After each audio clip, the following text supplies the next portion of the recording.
suis Emmanuelle Amann, récente docteure de Nantes Université. J'ai soutenu il y a 3 semaines maintenant. On peut se poser la question, on se dit, bon, en général, quand on est petit, on se dit pas, tiens, plus tard, je vais être chercheuse. Enfin, c'est rarement, on veut être princesse ou pompier ou je ne sais quoi.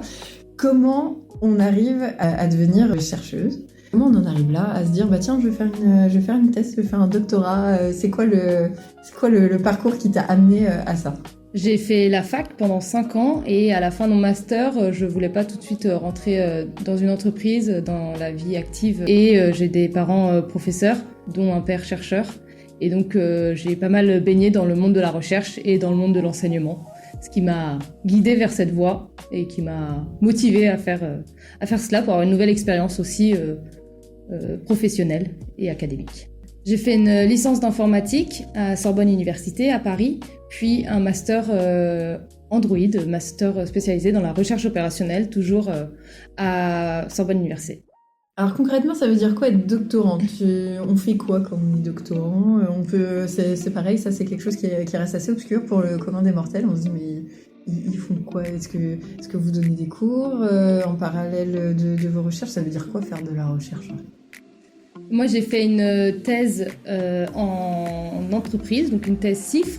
Donc j'avais quand même un domaine d'application assez restreint à la Poste et j'ai travaillé donc sur des problématiques scientifiques liées à un domaine d'application.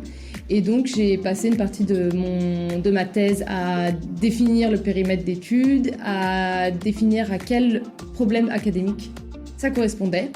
Et ensuite il y a tout, pour ma part, toute une partie de code, d'implémentation, de tests. À la fois tests théoriques et aussi mise en application dans l'entreprise. Et aussi une partie de cours que j'ai faite principalement à l'IUT de Nantes et aussi de conférences où on va parler de nos travaux faits durant notre thèse à la communauté nationale et internationale. Ça passe aussi par l'écriture, j'imagine, d'articles. Oui, c'est ça. Pour les conférences, on va donc rédiger des papiers de conférences qui peuvent aller de 2 pages à une quinzaine de pages selon l'importance de la conférence. Et puis aussi, on peut rédiger des articles qui donc paraissent dans des journaux. C'est des travaux plus anecdotiques, on va dire, au cours d'une thèse. Alors, si j'avais 10 ans et que tu devais m'expliquer ton sujet, qu'est-ce que tu me dirais ? Alors moi, j'ai fait une thèse à la Poste et j'ai travaillé pour les facteurs. Donc c'était pour faciliter la distribution du courrier par les facteurs et surtout leur étape de préparation de la distribution. Donc je travaillais dans les plateformes de tri du courrier. Il y en a une 20aine en France et c'était pour ordonnancer, mettre dans l'ordre les courriers pour le facteur au moment de la distribution. Mais alors du coup, ce sont des machines qui gèrent cet ordonnancement ? C'est des machines de tri qui existent déjà, la méthode de tri elle existe déjà et il y a plutôt j'ai travaillé sur une problématique d'optimiser ces machines parce que comme on le sait, il y a de moins en moins de courrier qui est traité à la Poste et partout dans le monde et donc les machines elles étaient en sous-utilisation et donc comment on réoptimise ces machines pour ne pas perdre trop de temps et d'argent pour la Poste. Alors, comment ça t'est venu ? Ça, c'est pareil, moi, ça me fascine. Je me dis toujours, mais où est-ce qu'ils vont chercher leurs idées de problématiques, les idées de thèse ? C'est l'entreprise... Enfin, dans quel sens ça s'est fait ? Est-ce que c'est l'entreprise qui t'a dit, bah tiens, on aimerait bien que... Ou est-ce que c'est toi qui as remarqué quelque chose ? Enfin, comment ? Pourquoi ? Moi, on va dire que c'est une voie assez... simple, c'est que à la fin de mon master, je devais faire un stage soit de recherche, soit en entreprise pour valider mon master et il y avait une proposition de stage à la Poste sur l'optimisation du tri et en fait la Poste avait déjà travaillé avec l'université de Nantes avec mon directeur de thèse et donc ils ont travaillé ensemble avec un collègue de la Poste pour définir cette nouvelle problématique. Donc ça partait d'abord vraiment d'un besoin industriel de la Poste où ils avaient remarqué ces choses-là et donc ils ont contacté souvent dans ces cas-là une université où il y a des chercheurs qui sont plus à même de répondre efficacement aux problèmes. Et donc du coup, si je comprends bien, ça veut dire que parmi toutes les questions sur lesquelles tu aurais pu t'atteler, tu t'es dit celle-ci, tu vois, pourquoi celle-ci. Moi j'ai toujours aimé le domaine de la logistique.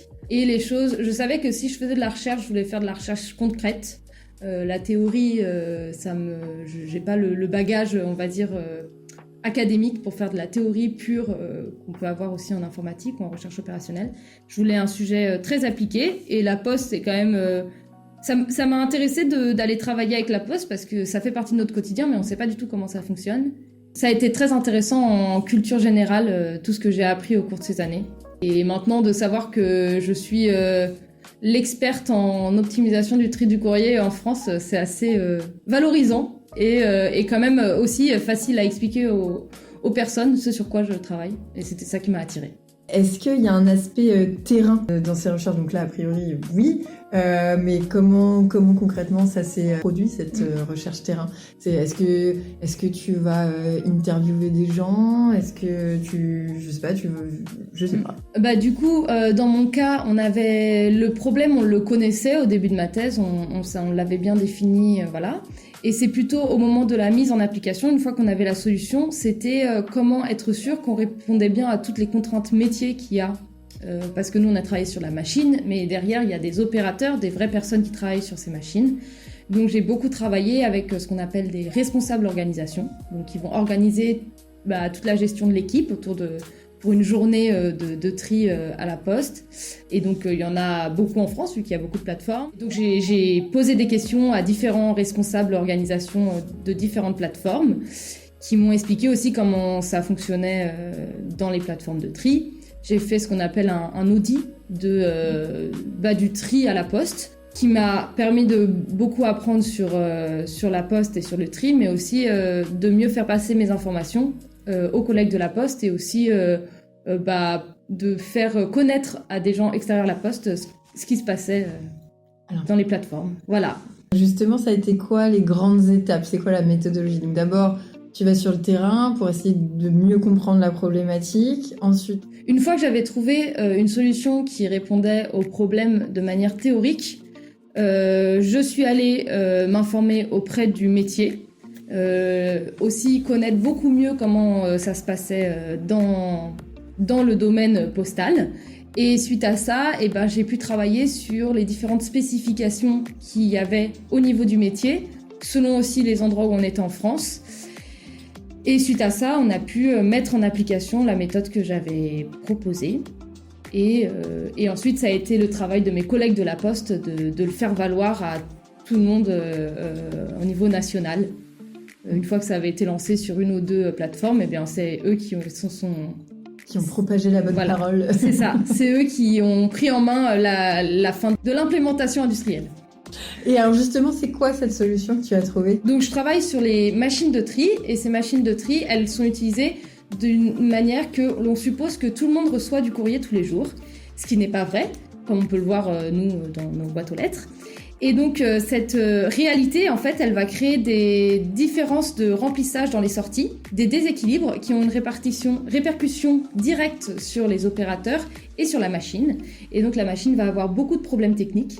Et mon but, ça a été de proposer une méthode qui soit rapide pour équilibrer les volumes dans toutes les sorties, toujours en respectant à la fin l'ordre de distribution de tous les facteurs. Et cet équilibrage des charges, ce qu'on appelle équilibrage des charges, a permis de n'avoir plus aucun problème technique et a fait gagner beaucoup de temps du coup sur tout le traitement au cours d'une journée sur les machines de tri.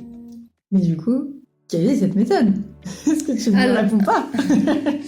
Pour répondre à ce problème, j'ai donc pris en entrée un ensemble de données de courrier qui ont pour but d'être ordonnancées dans l'ordre des tournées des facteurs.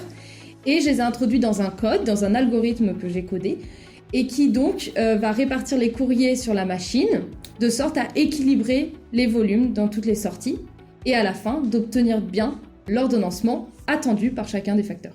La soutenance, parce que c'est un petit peu la fin, c'est un petit peu l'apothéose de ces 3 années où tu as planché jour et nuit sur un même sujet. Et comment on se sent quand on en arrive enfin là?